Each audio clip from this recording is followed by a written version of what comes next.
warahmatullahi Bismillah, wassalatu wassalamu ala rasulillah wa ala alihi wa sahbihi ajma'in, nama ba'd.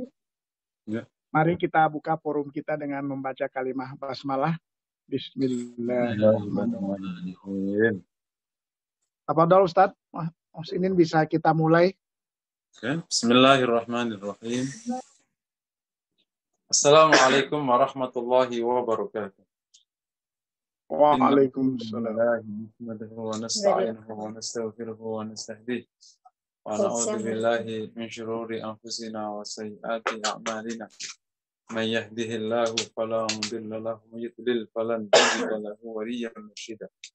Asyhadu an la ilaha illallah wahdahu la syarika lah wa asyhadu anna Muhammadan abduhu wa rasuluh safiyuhu wa khaliluh wa salawatullahi wa salamuhu alaihi wa ala alihi wa ashabihi wa man tabi'ahum bi ihsanin ila yaumiddin, amma ba'd.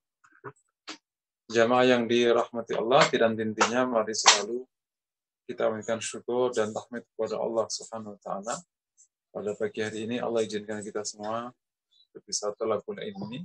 Semoga ini menjadi amal soleh yang diterima Allah Subhanahu wa taala. May yuridillahu bi khairan yufaqihu fid din. Barang siapa yang Allah kehendaki baik, Allah pahamkan agama. Semoga ini bagian dari pertanda Allah kehendaki kita semua jadi orang baik. Amin ya rabbal alamin. Materinya masih dengan tazkiyatun nafas, tapi karena ini Ramadan dan sudah masuki Ashur Awakhir, saya ingin bahas tentang masalah ini, mungkin menambah ilmu dan menambah semangat kita semua untuk bisa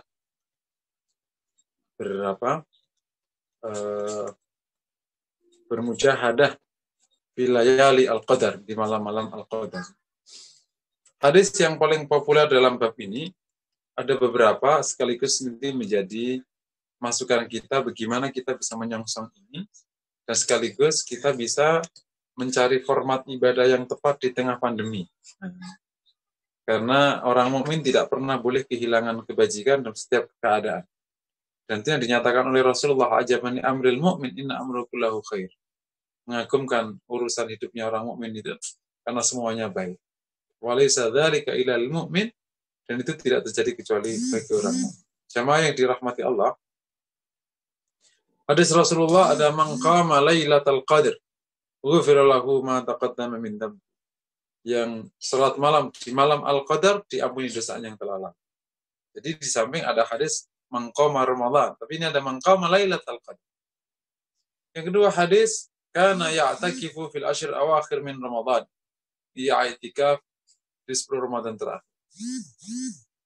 Dan dalam salah satu riwayat dari Aisyah, ma ra'aitu Rasulullah sallallahu alaihi wasallam yusalli laila tamaman, yusalli laila kamil atau kama qala. Saya tidak pernah melihat Rasul salat malam itu sepanjang malam. Kata Aisyah tidak pernah. Makanya ada 3 riwayat tentang bangunnya Rasulullah itu. Ini di konteks selain Ramadan. Dia ada riwayat menyebutkan Rasul bangun tengah malam, ada Rasul bangun sepertiga malam, dan ada Rasul yang bahkan sebelum tengah malam sedikit. Jadi seperti yang qumil laila illa qalila nisfahu awingkus minhu qalila auzid alaihi. Nah, ada ya'takiful ashr awakhir dan ada tidak salat malam sepanjang malam. Kemudian Aisyah mengatakan, ya Rasulullah, in ra'aitu lailatul qadr. Kalau saya melihat Lailatul Qadar, ini akhirnya menjadi perdebatan para ulama tentang apakah ada tanda orang bisa melihat Lailatul Qadar. Karena kata Aisyah, in ra'aitu Lailatul Qadri madza fa'altu. Kalau saya menyaksikan Lailatul Qadar, apa yang saya katakan? Kata Rasulullah, quli Allahumma innaka afuwun tuhibbul afwa fa'fu anni. Ya Allah, Engkau Maha penghapus dosa, menambahi rahmat dan penghapus dosa. Makna afu itu ada 2. Ya, ini maknanya sesuatu yang banyak, atau maknanya mahfud dzunub. Itu bisa digabung, yakni besarnya rahmat Allah dan penghapusan dosa dari Allah SWT. Tuhibbul afwa fa'fu anna. Engkau menyukai al-afu fa'fu anna, maka hapuslah dosaku, perbanyaklah rahmat darimu terhadap. Nah, jamaah yang dirahmati Allah, dari hal ini akhirnya memang para ulama menyebutkan hal-hal yang baik sekali dikerjakan dan sekaligus ini menjadi implementasi dari materi kita, tazkiyatun nafs. Dimana dengan modal tazkiyatun nafs kita semua bisa menyongsong Ramadan, menyongsong Lailatul Qadar ini dengan sangat semangat karena ada peluang maghfiratul dzunub. Ya. Dan kita tahu ghufranul dzunub, maghfiratul dzunub, pengampunan dosa atau bahkan mahfud dzunub, penghapusan dosa adalah modal pertama orang bisa memperbaiki dirinya. Semoga masih ingat di awal-awal materi tazkiyatun nafas ada beberapa pendekatan para ulama mengenai lewat pintu mana tazkiyatun nafas itu dimulai. Ada yang mengatakan dimulai dari syukur, ada yang mengatakan dimulai dari taubat, ada yang mengatakan dimulai dari sabar. Nah, bagi yang mengatakan dimulai dari taubat, karena pada dasarnya orang tidak akan pernah bisa menapaki jalan kebajikan, maqamat, sifat-sifat baik kecuali dia selesai dengan dirinya. Nah, Ramadan terutama Lailatul Qadar, malam-malam Al-Qadar, kesempatan kita mendapatkan ampunan dari Allah Subhanahu wa taala. Nah, semangat ini bisa mendorong kita lebih kokoh. Jadi bukan sekedar banyakkan amal, itu baik. Tapi di Lailatul Qadar ada yang paling pokok, yakni mahfuz dzunub, penghapusan dosa. Makanya kalau kita lihat situasi Rasulullah di malam Al-Qadar itu kan situasi, saya suka nyebut sebagai situasi tahannus. Karena ya'takifu fil ashr awakhir min Ramadan. Ya itikaf di 10 Ramadan terakhir. Itikaf itu apa sih?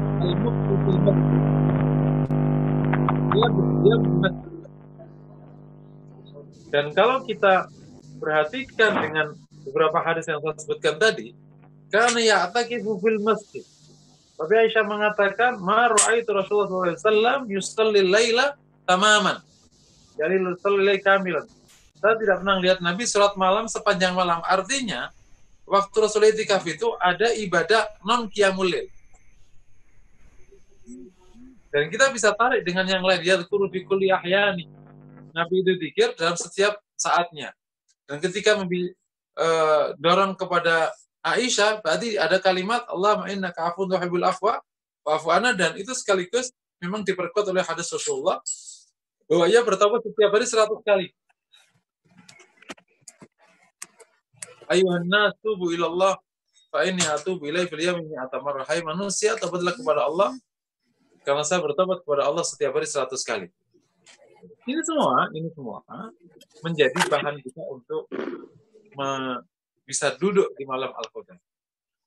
Sekaligus apa yang bisa kita kerjakan di saat kita berhalangan untuk i'tikaf. 1-2 jamaah memang mencoba untuk terus bisa i'tikaf, tapi sebagai sebuah fatwa akan menjadi sulit. Kalau personal mungkin bisa diizinkan. Kenapa ya? Selama aman kan? Selama aman, maka ibadah bisa dikerjakan. Orang ke pasar aja selama aman boleh, apalagi ibadah. Selama aman boleh. Orang ke ATM selama aman boleh. Apalagi hal yang lebih aman lagi ibadah. Tetapi ketika ini diumumkan akan menjadi satu dariah. Ini bisa menghentikan hal yang menyebabkan hal buruk, karena akhirnya orang ikut semua. Katakan akhirnya tidak i'tikaf. Apakah kemudian kita kehilangan? Jawaban yang pertama, jamaah yang dirahmati Allah, kisah Ramadan ini yang merupakan malam-malam yang berpeluang menjadi malam Al-Qadar. Ya, sebelum saya teruskan, itu ada beberapa riwayat ya. Ada yang mengatakan malam Al-Qadar itu tanggal 21. Disebut karena dari riwayat bahwa Rasulullah SAW di malam 21 itu kemudian menyebutkan sebuah riwayat tentang pada tanggal 21 itu adalah Al-Qadar, karena Rasulullah SAW di salah satu malam 21 itu kemudian Rasul biasa i'tikaf, dan paginya Rasulullah SAW itu sholat subuh, sedangkan pasir di Masjid Madinah itu basah, dan itu menjadi bagian dari tanda Al-Qadar. Kalau paginya agak hujan sedikit. Yang kedua, malam Al-Qadar itu 23. Yang ketiga 24. Yang keempat 27. Itu adalah pendapat bahwa malam Al-Qadar itu di malam tertentu. Tapi pendapat yang umum, ini pendapat kedua, bahwa malam Al-Qadar itu di malam 10 terakhir. Atau di 10 Ramadan terakhir yang ganjil. Nah, yang terakhir yang paling populer. Katakan 10 Ramadan terakhir yang ganjil yang paling populer itu. Nah, terus apa yang kita kerjakan?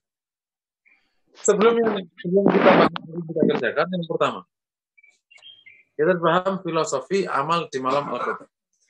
Bahwa i'tikaf yang diisi oleh taubat, kemudian diisi oleh qiyamul lail, diisi juga oleh zikir dan lain sebagainya, adalah menandakan bahwa di malam Al-Qadar itu seorang mukmin menyelesaikan urusannya dengan Allah dalam kesendiriannya.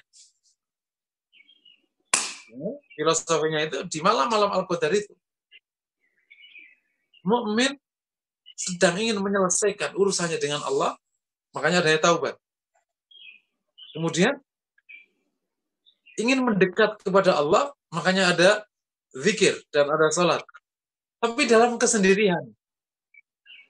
Itulah kenapa Rasulullah SAW tidak berkenan ketika di hari keempat salat tarawih bareng-bareng. Jadi i'tikaf itu memang situasinya itu sangat personal. Nah, fokusnya zikir wa taubah. Taubat. Di samping qiyamul lail.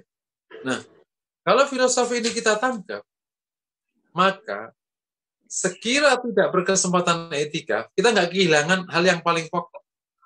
Dan ini jamaah yang sudah ngaji tazkiyatun nafas harus bisa menangkap ini lebih cepat daripada yang tidak pernah ngaji tazkiyatun nafas. Karena memang esensi Ramadan, kalau kita lihat secara umum, itu adalah proses penghapusan dosa.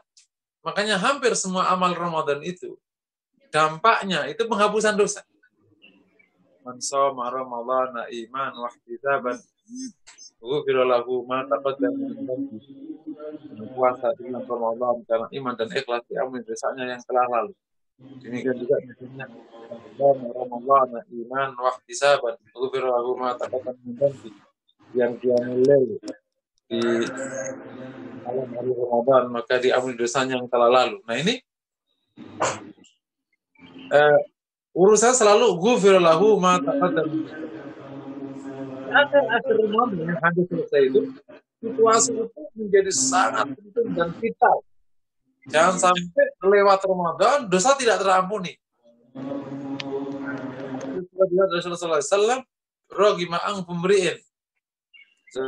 Rugi bagi orang. Sementara Ramadan lewat, ia melewati Ramadan, ia menjalani Ramadan, sementara dosanya tidak terampuni. Nah, filosofi ini atau substansi ini ditangkap di malam-malam Ramadan. Itu makanya kita lihat yang dikerjakan orang di i'tikaf itu. Yang pertama kali qiyamul lail. Terus ada zikir taubat. Ya. Allahumma innaka afuun tuhibbul afwa fa'fu anna. Allahumma innaka afuun tuhibbul afwa fa'fu anna. Dan yang digunakan bahasa afu. Ya Allah, engkau maha penghapus dosa. Para ulama ada yang mengatakan makna afu tadi adalah kasrat yadat atau kasrat al-ata. Makanya di salah satu hadis infak, ayat infak qulil afu. Yakni apa? Katakan kita sedekah kepada al-afu, yakni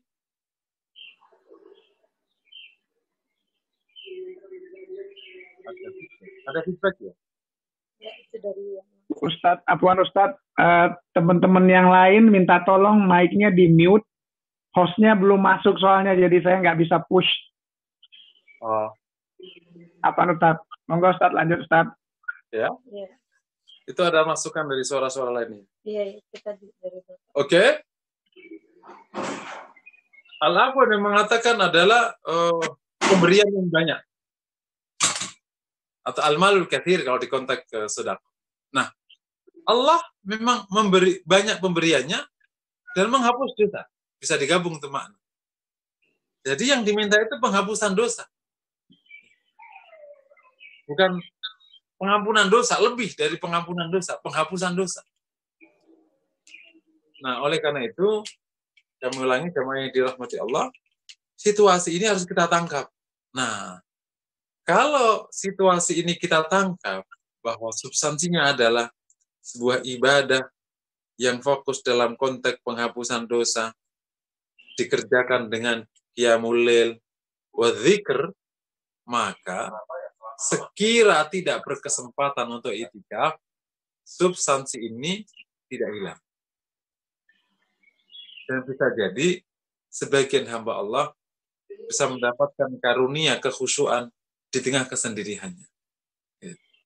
Di saat akhirnya kita belum diizinkan untuk bisa itikaf, tapi insya Allah kita tidak kehilangan hal yang paling pokok dalam layali Qadar, malam-malam Al-Qadar. Nah, kalau kita tahu substansinya kayak gitu, maka bahkan dalam situasi di mana kita sendiri tidak sedang bersama orang di masjid karena ada itikaf, jadi substansi ini lebih kita tangkap dan lebih kita dapatkan daripada ketika kita bersama orang. Bukan berarti kita menyenangi situasi ini, bukan. Tapi gimana kita bisa mengambil hikmah dan tetap mendapatkan kebajikan di tengah situasi yang mungkin tidak kondusif. Ketika engkau di rumah terus, dan engkau tahu betapa terbatasnya kita, kemudian situasinya kita terancam, tapi meminta ampun kepada Allah, itu memang sesuatu yang luar biasa. Kalau kita kemudian nengok di ujungnya surat Al-Baqarah, itu ada doa yang sangat menyayat hati. Bagus kalau kita baca hari-hari ini. Insya Allah semuanya hafal. La yukallifullahu nafsan illa wus'aha laha ma kasabat wa 'alaiha maktasabat. Rabbana la tu'akhidna in nasina aw akhtana. Rabbana wa la tahmil 'alaina isran kama hamaltahu 'alal ladzina min qablina. Rabbana wa la tuhammilna ma la taqata lana bih. Wa'fu anna waghfir lana warhamna anta maulana. Wasturna lal qawmil kafirin. La tu'akhidna in nasina aw akhtana. Ya Allah, jangan kau ambil kami, jangan kau azab kami atas apa yang kami lupa dan atas apa yang kami salah. Karena sebelumnya kan ada ayat Lillahi ma fis samawati wa ma fil ardh. فَإِنْ تُبْدُوا مَا فِي أَنْفُسِكُمْ أَوْ تُخْفُوهُ يُحَاسِبْكُمْ بِهِ اللَّهُ. Apa yang kau tampakkan atau apa yang kamu rahasiakan di hati, yuhasibukum bihi. Allah akan hisab kalian. Makanya kita berdoa, la tu'akhidna in nasina akhtana. Bisa jadi di hati itu berkerentuk sesuatu yang kurang tepat. La tu'akhidna in nasina akhtana. Rabbana wa la tahmil alaina isran kama hamalna 'alal ladzina min qablina. Rabbana wa la tuhammilna ma la taqata lana. Doa ini hari-hari ini sangat pantas kita panjatkan kepada Allah. Ya Allah, jangan bebankan kepada kami atas apa yang kami tidak mampu. Ya. Disuruh Ustaz, Ustaz. Nah, Ustaz, Ibu Meta dan Pak Aris minta tolong di mute. Kelihatannya mungkin menjauh dari HP jadi nggak lihat kalau tidak di mute. Ibu Meta dan Pak Aris. Oke. Kepada Ibu Meta dan Pak Arif, mohon mic-nya di mute. Oke. Kan hostnya bisa. Ampun Ustaz, lanjut Ustaz. Ya, tersebut. Oke, jamaah yang dirahmati Allah, kami ulangi lagi tadi, filosofi yang kita tangkap dari ibadah i'tikaf, ibadah di malam Al-Qadar itu adalah proses pertaubatan disertai dengan qiyamul lail, zikir, yang semuanya berbentuk ibadah sendiri dengan Allah Subhanahu wa Ta'ala. Nah, kalau hal ini kita tangkap ditambah situasi kita yang sekarang, di mana kita terkurung di rumah, tidak dengan mudah keluar, situasinya mengancam. Your microphone is unmute. Aku dipanggil-panggil tadi Bu Meta, tolong di-mute. Diancam oleh virus yang bahkan tidak kita pernah kita lihat. Nah, ini semua membuat proses pertaubatan, zikir, sujud itu semakin kuat. Nah, di konteks inilah semoga kebaikan yang kita tangkap di mana kita tidak bisa i'tikaf itu bisa menandingi kebajikan kalau kita i'tikaf. Insya Allah. Belum lagi kalau kita mengingat akan sebuah riwayat dari Rasulullah SAW tentang siapa yang membaca Al-Quran dalam satu hizib sebelum tidurnya, kemudian di salah satu malam karena dia ketiduran atau karena lupa atau karena terhalang, maka ia dianggap telah membaca Quran satu hizib. Nah, kita berharap dari hadis tadi juga barang siapa yang i'tikaf setiap tahunnya, kemudian terhalang tidak bisa i'tikaf, semoga Allah tetap menyerat kita sebagai orang yang i'tikaf tanpa mengurangi nilai. Oke, ya. Coba aku ngomongnya gimana caranya. Yang kedua, nah ketika filosofinya itu sudah kita tangkap, terus apa detail ibadah yang baik untuk kita kerjakan di malam-malam ini? Jangan sampai nanti salah fokus. Kenapa kok saya katakan salah fokus? Terkadang semangat untuk mendapatkan pahala itu kehilangan prioritas di setiap ibadah. Bukan berarti kebajikan di mana aja itu keliru, enggak. Tapi untuk malam-malamnya ada beberapa fokusnya. Oleh karena itu, apa yang paling baik kita kerjakan di malam-malam Al-Qadar seperti ini, termasuk kalau kita di rumah. Karena di rumah seperti ini, itu bahkan secara substansi bisa lebih mendukung, ya. Tidak hanya i'tikaf yang mendukung. Di rumah dalam situasi seperti ini sangat mendukung substansi ibadah i'tikaf itu. Yang tadi saya sebutkan tadi apa? Proses pertaubatan dalam ibadah kesendirian. Karena mirip tahannus orang i'tikaf. Nah, ini bisa kita tangkap waktu kita di rumah. Kita di rumah meskipun bersama anak-anak, tapi situasinya kan memang nggak banyak orang. Jadi bisa lebih khusyuk insya Allah. Yang pertama, ya, yang perlu difokusi adalah taubat. Nah, sekaligus mengingatkan kita, tadi sudah saya isyaratkan di awal, taubat ini adalah menjadi modal kita untuk mengasah, melatih hati. Taubat ini adalah proses pintu awal, oleh sebagian ulama dianggap sebagai pintu awal kita untuk memperbaiki hati, tazkiyatun nafs, dan mengobati, menghilangkan penyakit hati. Nah, di konteks ini taubatnya gimana? Ada dua bentuk taubat, taubat khas, taubat am. Taubat khas itu taubat dari dosa tertentu. Mungkin ada sekian dosa yang kita udah tahu, kita pernah ngerjakan. Kita tahu, Pak. Taubat dari A, taubat dari B, taubat dari C, taubat C.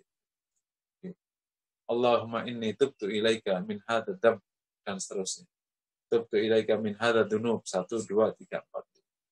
Ya, itu taubat khas. Taubat am adalah kita taubat dari semua kesalahan yang kita kerjakan. Allahumma innaka afun tuhibbul afwa fa'fu anna. Allahumma innaka Allahumma tub alaina innaka antat tawwab al-ghafur. Ma min jami'i dzunubina. Ya, kabiraha wa sigharaha ma qaddamna ma akharna. Ya Allah, ampunilah kami, taubat dari kami. Atau kami bertobat kepadamu dari semua dosa, yang besar, yang kecil, yang tampak, yang tidak tampak, yang aku tahu, yang tidak aku tahu. Itu namanya taubat. Kalau kita sungguh-sungguh taubat, insya Allah, dampak di hati luar biasa. Jadi hati itu emang meskipun dia rohani, tapi itu bisa dirasakan oleh orang mukmin. Kalau hati itu baik, itu orangnya tenang, mudah menerima kebajikan, damai dalam kebajikan, dan dia dengan damai dengan ayat-ayat Allah.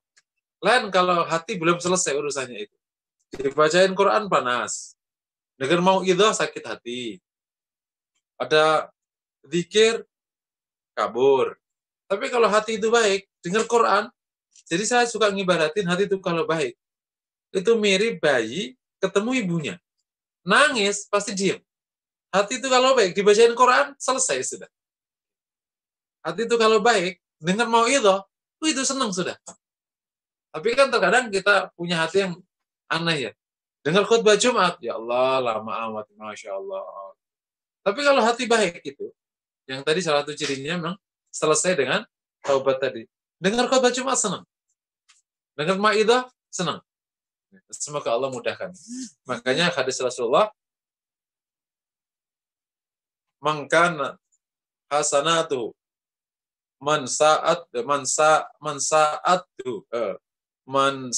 hasanatu man astagfirullahaladzim. Barang siapa man sarratu hasanatuhu wa sa'atu sayyi'atuhu fahuwa mu'min. Barang siapa yang perbuatan baiknya membuat dia bahagia dan perbuatan buruknya membuat dia sedih, maka dia mukmin. Karena hati tidak bisa dibohongi tadi. Yang pertama tadi ya, proses pertaubatan, baik taubat am, taubat khas, kalimatnya tadi sudah saya sebutkan, Allahumma innaka afuwun tuhibbul afwa fa'fu anhu. Dibaca berapa? Dibaca berapa kali? Pakai sholat? Boleh, tidak sholat boleh. Makanya kalau pakai sholat ya berarti ada sholat taubat. Itu baik sekali. Waktu sujud, sholat. Taubat. Waktu sujud, taubat. Semoga Allah terima. Masya Allah. Ini saja, saudara. Kita sungguh-sungguh di bidang ini, itu sudah mendapatkan hasil yang luar biasa. Insya Allah. Oke ya. Yang kedua. Apa yang kita fokusi di waktu malam Al-Qadar? Qiyamul Lail. Nah, itu ada khusus maqama Lailatul Qadar. Yang berdiri sholat di malam Al-Qadar. Nah, di konteks ini semoga jamaah tidak lagi dipusingkan oleh fikih Qiyamul Lail. 11, 13, 23, sudah. Kalau orang awam paling gampang, insya Allah yang dikerjakan Ahlu Makkah wal Madinah itu baik. Kenapa? Ini adalah satu amalan seluruh dunia dan nggak ada satupun orang protes. Jadi itulah yang kemudian dikatakan oleh Syekh Atiyah, salah satu qadil qudah, bukan qadil qudah, yakni qadhi fi mahkamatil Madinah. Qadhi di Mahkamah Madinah, dan ia adalah profesor fikih di Jamiah Islamiyah bil Madinah, perguruan tinggi Islam Madinah, Universitas Islam Madinah. Dia mengatakan sejak 15 abad yang lalu, sholat tarawih di Masjid Nabawi ini 23 rakaat. Dan akhirnya kita dapati ada lagi sholat 11 rakaat, atau yang awal itu 20, kemudian ditambah 11. Artinya apa? Jumlah Qiyamul Lail di Ramadan sejak awal, sejak zaman sahabat dan tabi'in, tidak mempersoalkan jumlah rakaat. Termasuk Umar bin Khattab. Karena mereka tahu bahwa mereka tidak pernah memahami Rasul itu membatasi. Kalau mereka memahami Rasul membatasi, tidak mungkin sampai terjadi 23 rakaat sepanjang 15 tahun. Kenapa? Karena ternyata hadis yang menjadi dasar membatasi jumlah rakaat itu hadisnya Aisyah. Itu mazada Rasulullah SAW an 11 rakaat. Nabi tidak pernah lebih dari 11 rakaat. Dan kita tahu sholat malam itu kan sholat di rumah kan. Kalau iktikaf kan berarti disaksikan sahabat. Kalau Aisyah berarti sholat malam Rasulullah di rumah Aisyah. Padahal Ibnu Abbas pernah mencakses ke rumah Rasulullah itu lewat Maimunah. Gitu. Kata Ibnu Abbas, salat 13 rakaat. Nabi sholat malam 13 rakaat. Itu kemudian menunjukkan para ulama mengatakan batasan yang ditetapkan Aisyah itu berarti gugur oleh hadis Ibnu Abbas. Katanya nggak lebih dari 11. Ini ada 13.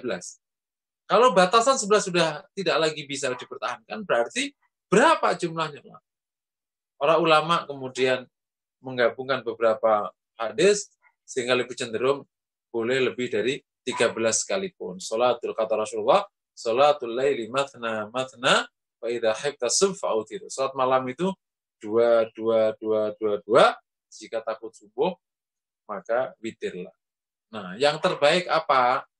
Yang terbaik yang mungkin adalah yang 11 atau 13 tapi seperti Rasulullah. Apa itu? Satu rakaatnya panjang-panjang. Karena dalam sebuah riwayat tentang sholat Rasulullah ini ada menyebutkan mulai dari pertengahan malam, kemudian selesainya di hampir sahur itu. Karena antara sahur dengan subuh itu sekitar 50 menit. 50 ayat. Kapan Rasul sahur? Ya antara 50 ayat. Sehingga di konteks ini, kami ulangi lagi, tanpa perlu dipusingkan oleh masalah fikihnya, yang penting jamaah semua bisa qiyamul lail dan bisa diakhiri dengan witir. Ya, seluruh sholat yang dijalankan di malam hari namanya qiyamul lail. Yaitu disebut dengan tahajud. Kalau Ramadan namanya tarawih, kalau pas qiyamul lail ya qiyamul lail Lailatul Qadar. Qiyamul Lailatul Qadar. Ya. Nah, pada waktu sholat itulah ayo kita hadirkan seluruh kebaikan hati. Ada khusyuk, ada tadarru, ada al-unsu billah, damai dengan Allah. Ada at-tawakkal kepada Allah. Ada bahkan al-inkisar di hadapan Allah. Merasa tak berdaya di hadapan Allah SWT. Indah nggak kalau kayak gitu? Kalau kita bisa sholat sebaik kayak gini, apalagi ini sendirian, atau bersama keluarga, kan nggak banyak orang. Ya, situasi masih nggak sendiri, luar biasa. Tidak ada kenikmatan. Lebih baik daripada seorang hamba yang bisa menghadap Rabb-nya dan merasakan getaran mahabbah kepada Rabb. Ia bisa meneteskan air mata ketika membaca ayat Rabb. Karena bersentuhan langsung dengan hidupnya. Masya Allah. Ini ayo kita tangkap. Apa tadi nomor 2? Qiyamul Lail. Qiyamu Lailatul Qadar. Nah, proses ini kalau kita jalankan dengan sempurna, itu bisa menjadi bekal kita memperbaiki hati kita. Tadi lewat taubat, kita sudah punya bekal dasar. Lewat qiyamul lail, kita berlatih hal-hal pokok dalam ilmu hati. Apa tadi? Khusyuk. Apalagi tadarru. Al-unsu billah, al-faqru ilallah, butuh kepada Allah. Terus yang pokok-pokok. As-sabr, as-syukr, al-ikhlas, latihan ikhlas di situ. Dan seterusnya. Hampir semua maqamat fi tazkiyatun nafas bisa difasilitasi oleh sholat. Apalagi ini sholat malam. Makanya semoga jamaah yang dirahmati Allah, dalam keadaan apapun dan selemah apapun kita berkesempatan bisa menghidupkan malam. Caranya gimana tadi ya, sedikit dari konteks ini. Ada cara dalam menghidupkan malam itu ada beberapa cara. Yang pertama, yang paling pokok, itu sholat isya berjamaah, sholat subuh berjamaah. Itu sudah dianggap menghidupkan malam. Ya. Tengahnya tidur. Ini yang paling bawah. Apa? Sholat isya berjamaah, sholat malam, sholat subuh berjamaah. Yang kedua, isya berjamaah, subuh berjamaah, ditambah qiyamul lail beberapa saat. Nah, udah tarawih, itu sudah dianggap menghidupkan malam. Ya. Terus, nomor 3, levelnya sholat isya berjamaah, sholat subuh berjamaah, sudah qiyamul lail, dan ditambah ibadah-ibadah lain. Contohnya, zikir, Contohnya tolabul ilmi atau taklimul ilmi, mengajar atau belajar. Contohnya lagi ditambah taubat. Nah, ya, level berikutnya mengerjakan sholat subuh berjamaah, isya berjamaah, qiyamul lail, zikir sepanjang malam. Wah, ini yang top. Tapi sekiranya tidak bisa sepanjang malam karena keterbatasan kita, minimal jangan lupa jangan sampai kurang dari nomor 2. Sholat isya berjamaah, subuh berjamaah, ditambah qiyamul lail. Dah, itu sudah cukup. Tetapi kalau kita bisa tambahin lagi, bangun malam lagi, tambah 11 rakaat lagi. Ada tilawah di tengahnya, luar biasa. Ada tolabul ilmi di tengahnya, Masya Allah. Makanya memang harus kita akui salah satu kelebihan itikaf itu, kalaupun kita tidur, kita disebut dengan ibadah. Kalau di rumah kan kalau tidur nggak bisa disebut ibadah. Makanya saya kasih tip, kalau seandainya akhirnya kita tidur karena kita nggak kuat lagi, kita berdoa. Kita ikuti tidur karena sunnah Rasulullah. Ya, kan suatu ketika Rasulullah SAW pernah mendapati ada tali di masjid. Ini kenapa? Kata para sahabat, ini adalah talinya seorang wanita yang tadi malam, itu sholat malam, karena dia ngantuk, maka mengikatkan badannya di tiang masjid. Oke. Nah,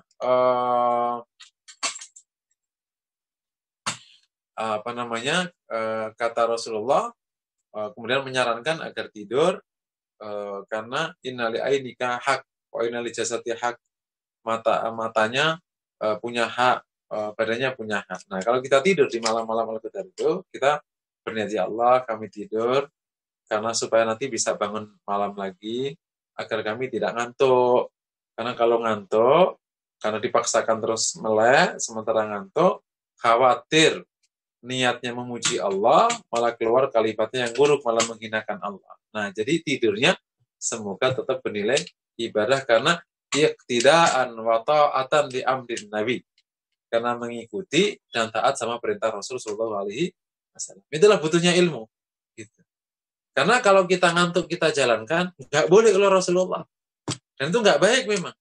Kita ingin memaksakan tidur ngantuk, zikir ngantuk, zikir. Khawatir bukan lagi memuji Allah, tapi malah menghinakan Allah. Nah, kalau kuat, bagus-bagus banget. Oke ya, itu insya Allah sudah, apalagi ditambah yang macam-macam dan seterusnya. Nomor 3, yang baik sekali dikerjakan adalah zikir.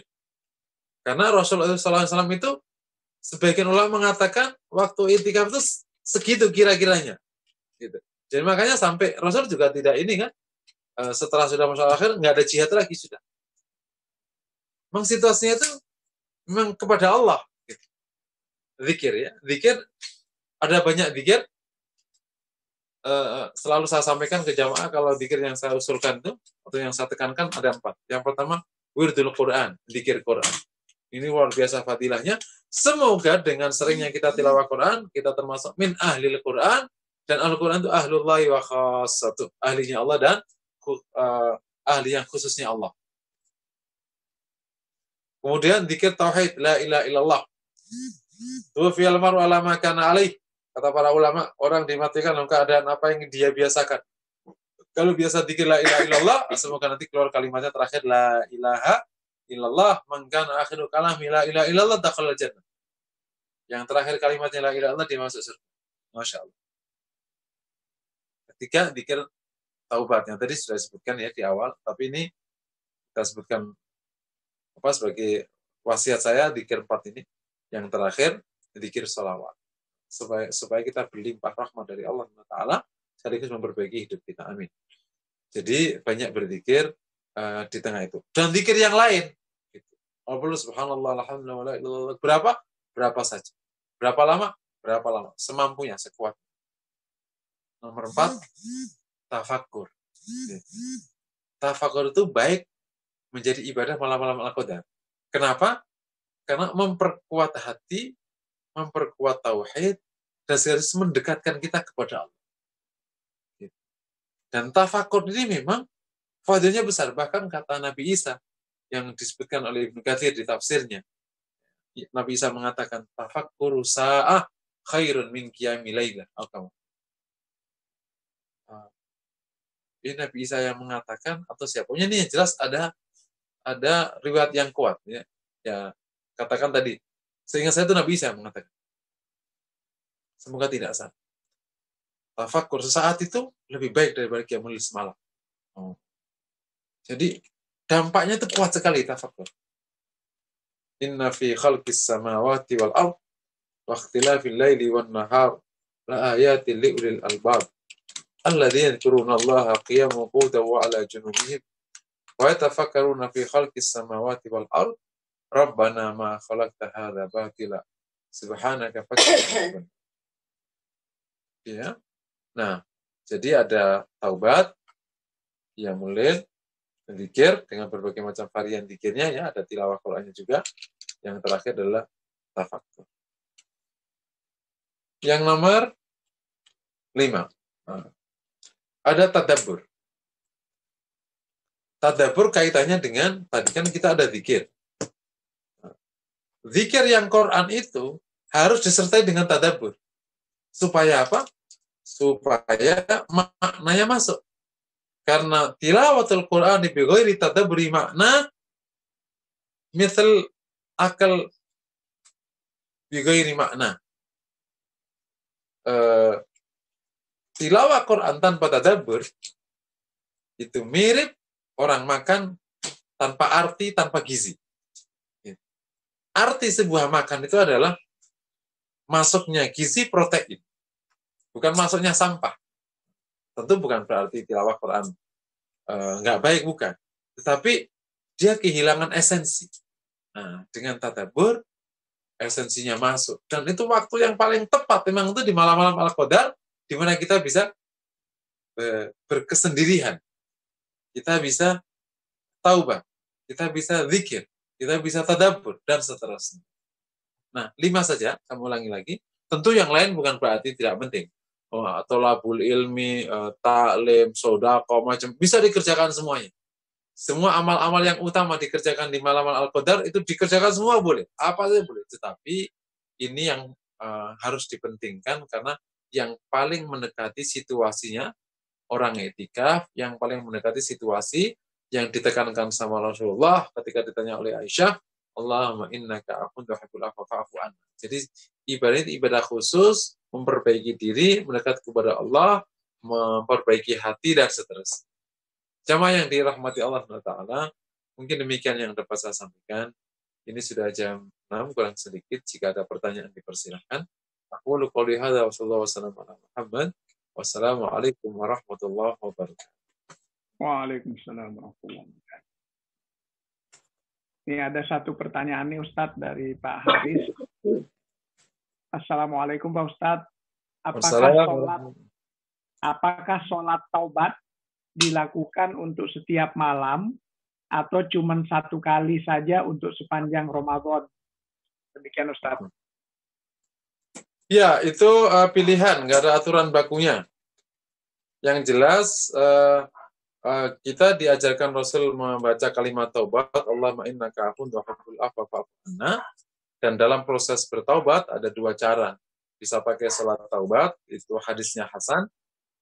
Kemudian juga bisa menggunakan non-salat. Kalau ditanya apakah sepanjang hari, usul saya sebaiknya setiap malam salat taubat. Dalam rangka menjaga jika taubat kita di hari kemarin belum diterima, kita taubat lagi. Belum diterima, kita taubat lagi. Sampai taubat kita diterima, sampai kita mendapatkan satu fadilah. At-taibuna dzambi kamal la dzambalah. Yang taubat dari dosa seperti tidak punya dosa. Allahu a'lam bishawab. Untuk sholat taubat itu, Ustaz, apakah ada kaifiat khusus ya? Maksudnya bacaan-bacaan khusus atau tidak ada. Saja yang beda. Itu sholat 2 rakaat biasa. Aturan surat-suratnya juga biasa. Cuman ya tentu niat sholat di hati ya. Niatnya yang berbeda. Taubat. Kemudian pada waktu sujud itu kan waktu sujud itu kan disunahkan berdoa. Nah, doanya doa taubat. Gitu. Nah, sujud kan berarti ada 4 kali sujud. Jadi itu sepanjang sujud dia taubat. Terus baca Allahumma innaka afuwwun tuhibbul afwa fa'fu anna. Sambil berkomitmen kepada Allah, ingat dosa-dosanya dan seterusnya. Itu kan proses taubat kan harus ada pendahuluan ya, masih ingat ya? Taubat itu ada proses pendahuluan namanya muhasabah. Makanya tadi ada perlu dzikir, perlu tafakur itu di situ-situ itu. Kan sebelum tadi kan ada taubat dulu. Waktu taubat kita bicara taubat dulu itu berarti kan ada muhasabah dulu. Kemudian juga ada komitmen dulu dan seterusnya. Nah, kemudian kalau dia dikerjakan sambil sholat, ya berarti waktu sholat itu ya waktu dia taubat tuh semuanya hadir. Jadi semoga Allah terima taubat kita. Pertama, jadi tidak ada kaifiah khusus, itu sholat biasa. Sebenarnya bisa di malam atau di siang hari sama aja. Cuman ketika malam Al-Qadar jauh lebih utama. Karena memang ditekankan Rasul untuk membaca kalimat taubat. Wallahu a'lam. Baik, jamaah yang lain kalau ada pertanyaan bisa langsung. Assalamualaikum Ustadz. Waalaikumsalam warahmatullahi wabarakatuh. Fadal. Ustadz mau nanya yang terkait ibadah tadi. Di saya barangkali ibadah dohir yang lebih banyak difokuskan dalam artian dahulu salafus soleh mengkritik bahkan di Wali 9 itu mengumpamakan ibadah zohir yang dikejar, fikih yang bahkan hal-hal yang ikhtilaf yang kecil pun dipermasalahkan seperti seperti ibaratnya bambu, hanya tampak fisik luaran saja yang berisi, tetapi dalamnya kosong, Ustadz. Yang mau saya tanyakan adalah terkait tazkiyatun nafs tadi, Ustadz, untuk mengisi kegiatan ibadah kita biar lebih bermakna dan ada esensi atau substansinya, maka langkah pertama tadi, Ustadz, itu didahului dengan kegiatan bersyukur dulu, taubatan dulu, atau ini diiringi bersamaan, Ustadz, kegiatan ibadah kita taubat, syukur serta sabar, biar kita mendapatkan esensi atau substansi dari ibadah kita. Syukran, Ustadz. Assalamualaikum warahmatullahi wabarakatuh. Ya, di dalam rangka kan amal itu ada 3 bentuk ya. Pertama itu ada amal hati, kedua amal lisan, ketiga amal perbuatan. Nah, yang paling utama di antara 3 amal itu adalah amal hati. Ya. Makanya sholat itu utamanya di khusyuknya. Nah, gitu ya. Kalau nggak ada khusyuk, sholat kayak olahraga. Nah, dalam rangka menyongsong proses ini, tadi saya katakan di awal dari taubat, kemudian nanti qiyamul lail. Dalam rangka mengisi amal hati, itu memang dalam teorinya menggunakan amal dohir. Gitu. Nah, para ulama yang hati-hati menggunakan amal dohir yang mu'tabar wa mustahab, yang memang sangat populer dalam Islam dan ditetapkan atau disunahkan, diaturkan, seperti sholat. Gitu. Bukan amal-amal dohir yang dikreat, gitu enggak. Itu yang namanya disebut dengan riyadhah. Ya, riyadhahnya orang yang menjalani ilmu hati itu adalah faraid. Makanya kalau tadi ditanya sebaiknya gimana waktu mau taubat, berarti membaca kalimat taubat. Jangan hanya pakai hati. Kenapa? Karena taubat itu memang butuh fasilitas zahir. Butuh pernyataan. Allahumma innaka afuwwun tuhibbul afwa fa'fu anni. Kalau mau bersyukur, nah ini ada beberapa pilihan. Bersyukur itu kan bisa menghitung karunia Allah, bisa sambil kita makan kita bersyukur. Tetapi karena ini konteksnya malam Al-Qadar, waktu antum qiyamul lail itulah semua makna dihadirkan. Waktu qiyamul lail itu kan sholat itu bagian dari bentuk syukur. Allahu Akbar. Di hatinya itu kayak, ya Allah bisa qiyamul lail, syukur saja aku sehat dan seterusnya gitu. Itu nggak perlu di kata-kata di hati, enggak. Memang suasana batin yang dominan syukur. Termasuk kan ada khusyuknya, termasuk ada sabarnya, termasuk ada ikhlasnya, ada tadarruknya, ada unsunya, damai dengan Allah. Itu bersatu padu, boleh aja. Jadi kalau proses taubat bisa pakai, proses syukur bisa pakai sholat, supaya biar sekalian. Karena memang toh di dalam teori, dalam tazkiyatun nafas itu lahir namanya kan tazkiyatun nafas yang namanya maqam yaitu sifat. Kemudian lahir namanya thariqah, lahir namanya riyadhah. Nah, riyadhah itu latihan. Latihannya itu apa? Latihan itu ibadah-ibadah itu. Jadi kalau mau syukur latihannya apa? Salat. Syukur latihannya apa? Menghitung nikmat Allah. Syukur latihannya pakai baca alhamdulillah. Semua untuk kayak gitu. Tapi kalau misalnya secara khusus supaya kita melatih khusus syukur bisa aja.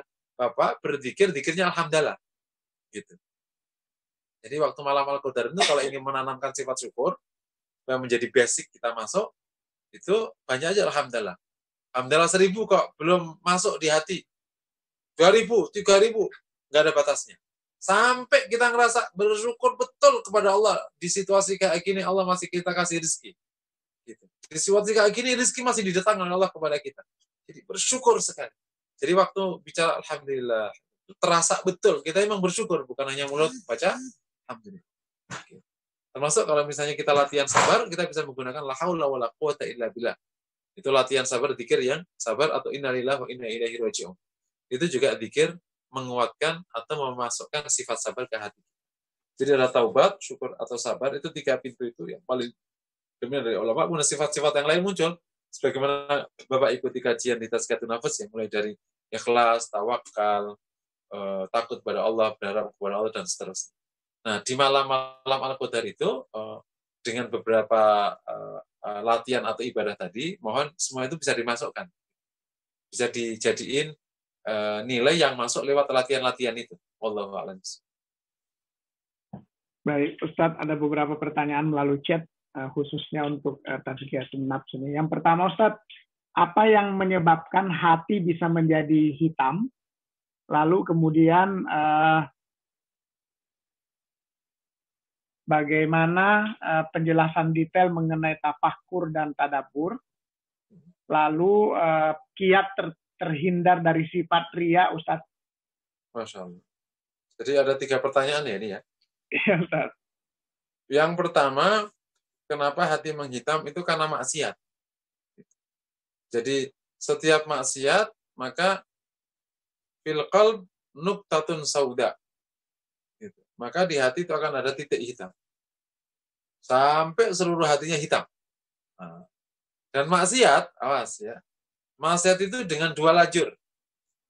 Dengan mengerjakan larangan atau meninggalkan kewajiban. Itu dua-duanya namanya maksiat.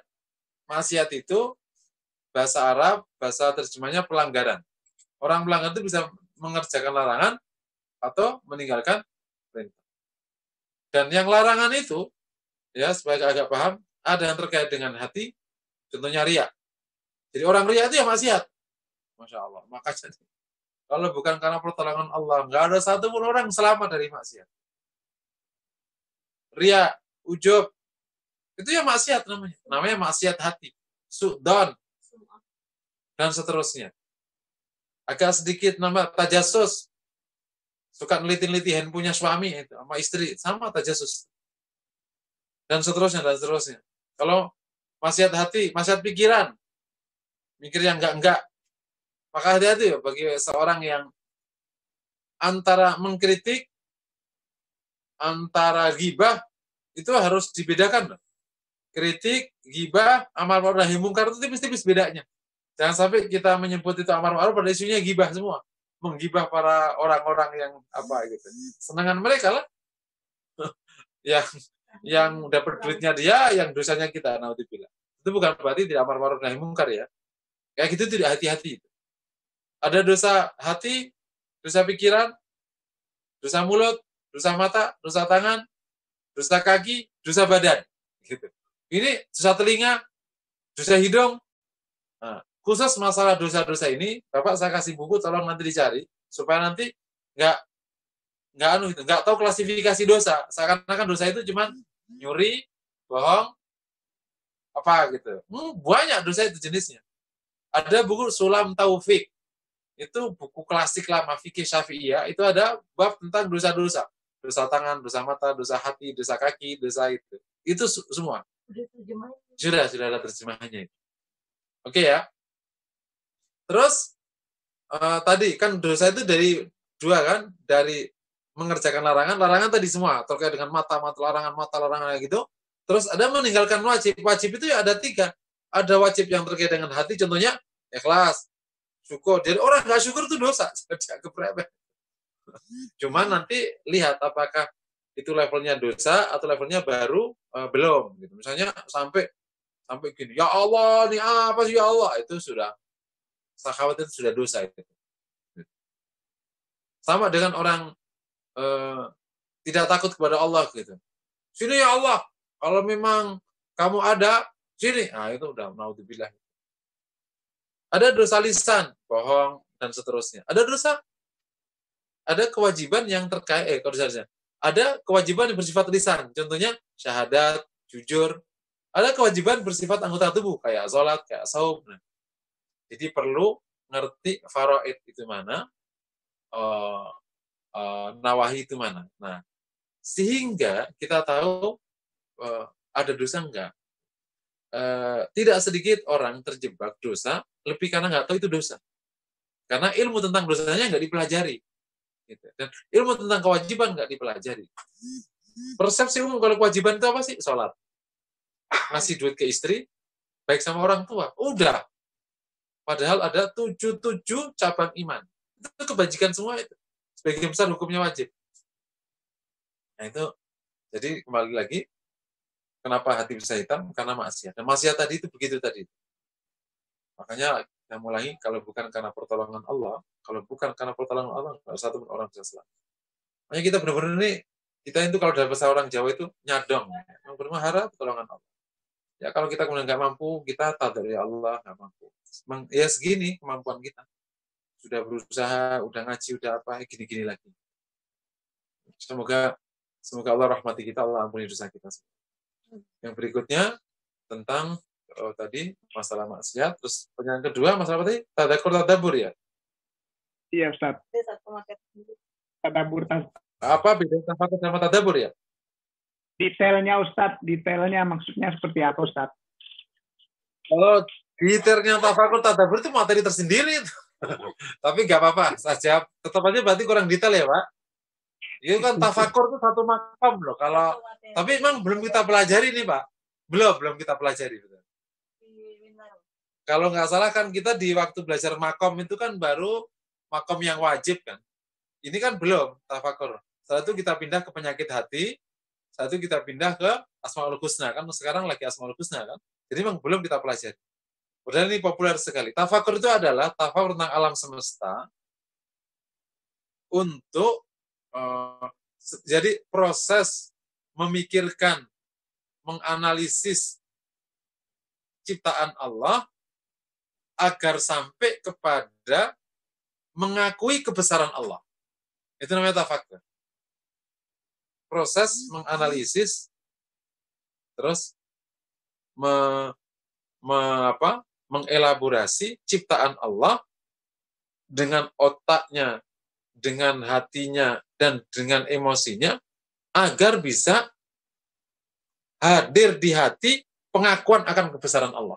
Itu namanya tafakur. Gitu. Kalau tidak sampai kepada pengakuan kebesaran Allah, bukan tafakur yang diinginkan oleh kita. Itu namanya penelitian biasa. Banyak orang meneliti, oh ketemu nih, ya sudah. Oh tapi kalau ketemu nih, Masya Allah, Rabbana ma khalaqta hadza batila. Harus ketemu itu. Ya Allah, Engkau tidak ciptakan ini sia-sia. Sekedar info, di awal COVID kita pusing ya. Tapi hari-hari ini, setelah sekian lama kita jalani, COVID itu ciptaan Allah yang keren. Masya Allah, membuat kita akhirnya banyak menemukan kebajikan. Karena tidak ada ciptaan Allah yang buruk. Tidak ada ciptaan Allah yang buruk. Semoga Allah selamatkan kita dari wabah ini. Meskipun wabah ini diciptakan oleh Allah dengan kuasa dan rahman rahimnya, tapi tetap saja secara manusia kita disarankan dan tidak baik kan untuk kita karena bisa berdampak kepada hal sangat buruk ya, kematian. Semoga Allah jaga kita dari wabah ini dan Allah angkat wabah ini dengan segera. Amin. Itu namanya tafakur. Nah, kalau tadabbur itu adalah iltiqa baina fahmi ma'anil Qur'an wa khudil qalb inda tilawatil Qur'an. Bertemunya kemampuan memahami Quran dan hadirnya hati saat membaca Quran. Nah, ya. Kalau tadabbur itu Quran, kalau tafakur alam semesta, jangan dibalik. Jangan tafakur Quran, tadabbur alam, nggak ada tadabbur. Tadabbur itu tadabbur Quran. Jangan dibalik ya, jangan tadabbur alam. Kalau tadabbur itu Quran, kalau tafakur alam. Nah, tadabbur itu dua syaratnya, paham maknanya dan hadir hatinya.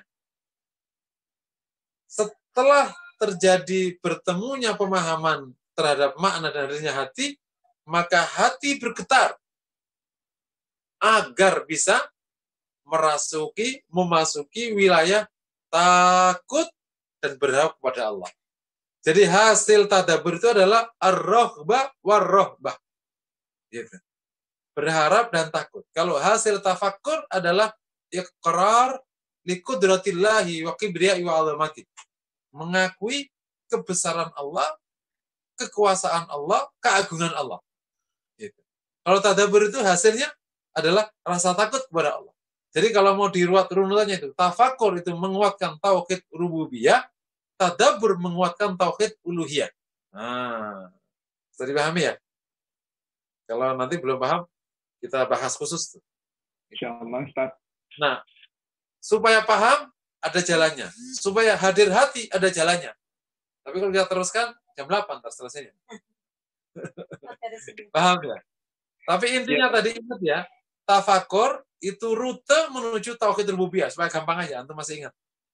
Karena hasil tafakur itu adalah iqrar liqudratillah wa kibriyaihi wa 'azamati. Pengakuan atas kekuasaan Allah, kebesaran Allah, keagungan Allah. Sementara kalau tadabbur hasilnya adalah ar-raghbah war-rahbah lillahi subhanahu wa ta'ala. Berharap dan takut kepada Allah. Nah, kalau yang pertama itu adalah menuju penguatan tauhid rububiyah, kalau tadabbur penguatan tauhid uluhiyah. Nah, makanya kuat sekali ya ini. Fadhal. Baik Ustaz, kelihatannya waktunya juga hampir 6:30. Untuk benefit teman-teman yang mungkin agak terlambat tadi Ustaz bisa disebutkan 5 poin amalan-amalan yang bagus kita lakukan selama malam-malam 10 terakhir bulan Ramadan ini Ustaz, dan bisa diakhiri dengan kita doa bersama Ustaz. Oke. Sama yang dirahmati Allah, jadi gini ya, sebenarnya di malam-malam ganjil ini atau malam-malam 10 Ramadan terakhir, perbuatan apa saja itu disunahkan. Yang penting baik. Semua amal soleh disunahkan. Sedekah, taklim, dakwah, ngasih makan orang miskin, berbuat baik sama istri, berbuat baik sama keluarga, semuanya baik. Tetapi ada 5 hal yang menjadi concern sahabat karena diarahkan sama Rasulullah. Menjadi concern karena ada arahan dari Rasulullah SAW. Gitu ya. Yang pertama, taubat. Kedua, qiyamul lail. Ketiga, zikir. Di dalamnya ada tilawah Quran ya. Tilawah Quran itu termasuk bagian dari zikir. Yang keempat, tafakkur. Yang kelima, tadabbur. Tentu kalau memang nanti ada kesempatan amal soleh yang lain, misalnya di malam hari itu, ternyata ibu Anda minta bantuan, ya boleh, itu amal soleh juga. Bukan berarti, wah ini, Bu, ini malam Al-Qadar, sama fokus 5 ini. Enggak, boleh, bantu orang tua. Mungkin di malam itu ada orang fakir miskin yang ternyata ngetuk pintu Anda, ya akhirnya itu harus layani. Tentu kalau ada kesempatan ada itikaf ya, tapi kan sekarang itikaf tidak berkesempatan, ya ini insya Allah tetap menjadi fokusnya, dan bahkan kesempatan kita di rumah bisa lebih baik menghasilkan yang lebih baik. Wallahu a'lam bishawab. Langsung kita tutup ya, Syekh? Monggo Ustaz. Mari jamaah sekalian kita akhiri bersama-sama dengan permohonan kepada Allah. Semoga Allah kabulkan doa kita. Kita istighfar beberapa kali. Astagfirullahaladzim. Astagfirullahaladzim. Bismillahirrahmanirrahim. Alhamdulillahirabbil alamin. Alhamdulillahi Salli wa sallim barik ala Muhammad fil alamin innaka Hamidum Majid. Allahumma fir lana wa tub alaina innaka antat tawwabur rahim. Ighfir lana wa liwalidina warham kama rabbawna shighara. Allahumma waffiqna lil qiyam wal a'malis salihah wal ibadati wat taqarrub ilaika fi layalil qadri ya Allah. Fil ashr awakhir min Ramadan. Allah waffiqna li qiyam Ramadan وفقنا للأعمال الصالحات في ليالي رمضان. اللهم تقبل منا إنك أنت السميع العليم. تب علينا إنك أنت التواب الرحيم. اللهم تب علينا ذنوبنا كبيرها وصغيرها ما عملنا وما علمنا ما لم نعلم ما قدمنا ما أخرنا. اللهم أنت ربنا وأنت الغفور وأنت التواب أنت التواب أنت الغفور أنت الغفور وأنت التواب أرحم الراحمين. ربنا آتنا في الدنيا حسنة وفي الآخرة حسنة وقنا عذاب النار. وصلى الله وسلم على محمد وعلى آله وصحبه وسلم. الحمد لله رب العالمين. Jazakallah Ustaz Muhsinin atas ujinya kepada kita sekalian. Insya Allah semoga kita bisa mengamalkan 5 pokok-pokok tadi. Masih sekitar sepekan lagi bulan Ramadan. Semoga Allah menganugerahkan kita semua untuk bisa mendekatkan diri kita kepada Allah, menggapai Lailatul Qadar insya Allah. Kita tutup pertemuan kita dengan membaca kalimat doa penutup majelis. Subhanakallahumma wa bihamdik asyhadu an la ilaha illa anta astaghfiruka wa atubu ilaik. Assalamualaikum warahmatullahi wabarakatuh.